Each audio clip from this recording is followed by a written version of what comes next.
Transporting dangerous goods poses several hazards to workers, the general public, and the environment. As someone involved in the transportation of dangerous goods, it is your responsibility to prevent injury, property damage, and environmental harm by being adequately trained and operating in a safe and responsible manner. To help accomplish this, the Canadian TDG Act and regulations have been created. Proper adherence to this act and its associated regulations ensures the safety of drivers, the public, and the environment. This course has been designed to educate you on the TDG Act and regulations in order to help you transport dangerous goods safely and properly. By the end of this course, you should be able to identify and describe dangerous goods, the TDG Act, the people to whom the Act applies, and their respective roles and responsibilities.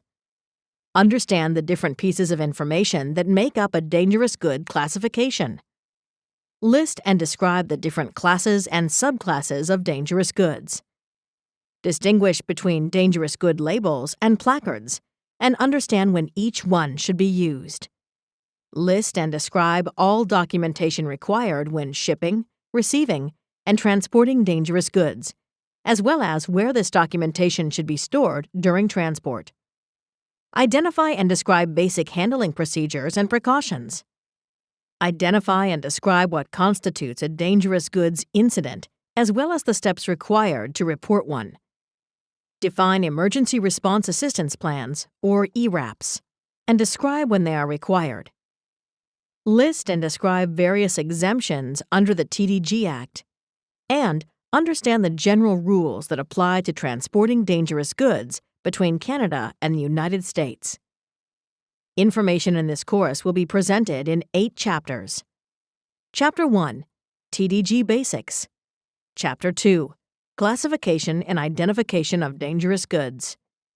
Chapter 3, Classes of Dangerous Goods. Chapter 4, Packaging, Marking, Labeling, and Placarding Dangerous Goods. Chapter 5, Documentation and Handling Procedures. Chapter 6, Reporting Incidents.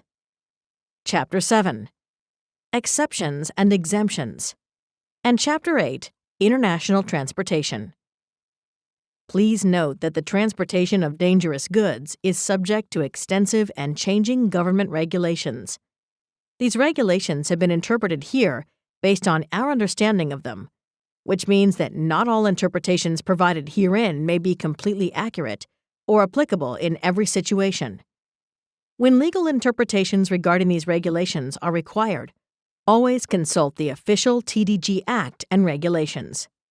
Note as well that additional information on the TDG regulations, your responsibilities, and what to do in an emergency can be found in the TDG Clear Language Guidebook. This guidebook makes for an excellent additional resource and can be accessed through a link available in your print materials. Now, let's begin.